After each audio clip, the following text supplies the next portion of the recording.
Time for us now to take a look at our top business stories. First up, JSE starting off on a wrong footing today, starting off in the red with Naspers' main investment sliding amid protests in Hong Kong, and BHP Group also falling sharply in Australia. And the ongoing US-China trade tensions continue to weigh heavily on markets today. And we'll also take a look at the rand, which it seems this afternoon is knocking on that 15 Rand mark against the US dollar. I'm joined in studio by Forex dealer at Rand Merchant Bank, and that's Matete Tulare. Matete, how are you, my brother? Happy Monday, my friend. Happy Monday to you too. Welcome to Business Unusual. Thank you very much. Matete, let's start off here with, I guess, much of what is happening between Beijing and Washington and the impact that that is having, weighing quite heavily on equities here in South Africa, which I guess over the recent while also haven't put out a good showing.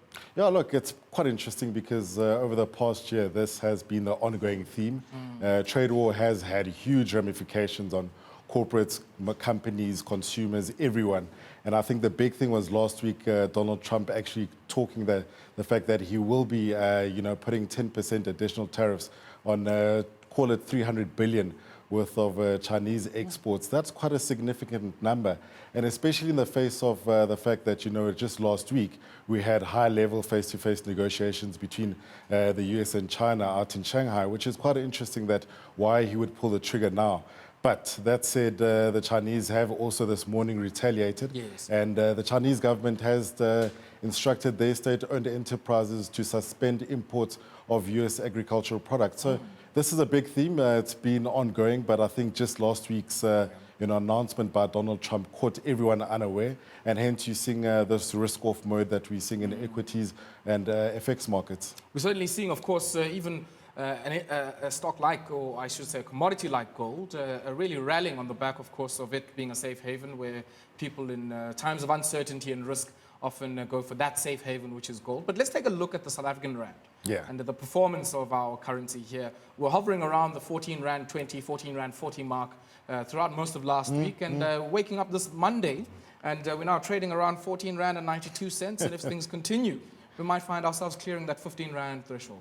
So if you remember, 15 was the level that we touched in June. This was at the height of the whole trade war. But as you say, over the past month, we've lost about 5% just in nominal terms on the Rand.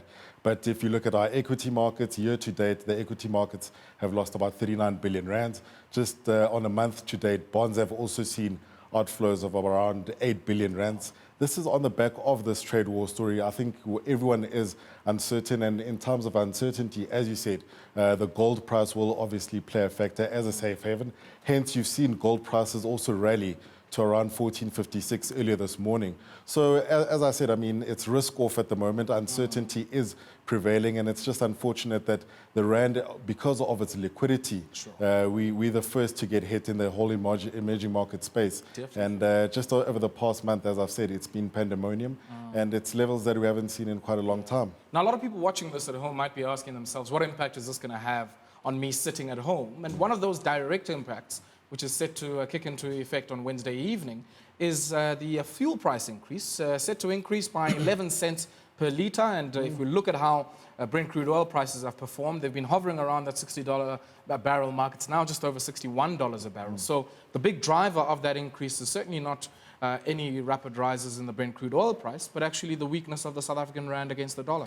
True, and also just the tension and the supply production cuts that we have seen OPEC implement. Some of the geopolitical issues there, exactly. But nonetheless, as you say, for the consumer, it does filter right through into the consumer's basket. Unfortunately, it does mean that inflation will tick up. I mean, we were expecting Lesetja Kganyago and team to hopefully cut rates again in the next MPC. But given all the global uncertainty and what we've seen in the Rand, and also with, I think, also next month we will see another petrol prices increase if things remain constant, And if you add Eskom and administered prices into that mix, it certainly doesn't encourage the Monetary Policy Committee to consider another rate cut. No, sure. Look, there's a lot of risk, unfortunately, that is going to come in the next, call it 5 months before the end of the year. As we have seen Moody's and Fitch, the ratings agencies, they're also talking up, calling us for another downgrade, especially with Moody's still keeping us at investment grade. That's a big factor.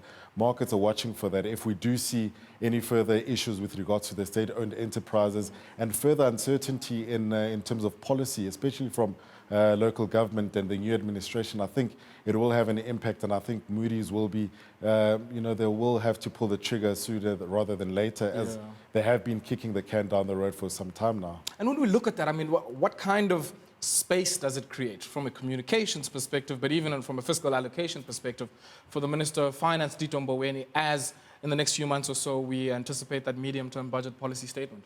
Look, I think the medium-term budget statement is going to be quite interesting. I think everyone will be watching the debt to GDP ratio. Everyone will be watching the fiscal deficit to see what the numbers are looking like. I think given the fact that we've had to increase support for ESCOM, for the other state-owned enterprises, it does not bode well for us. I think the ratings agencies will be looking at those numbers in October with some kind of consistency to say, are we really on the right track or not?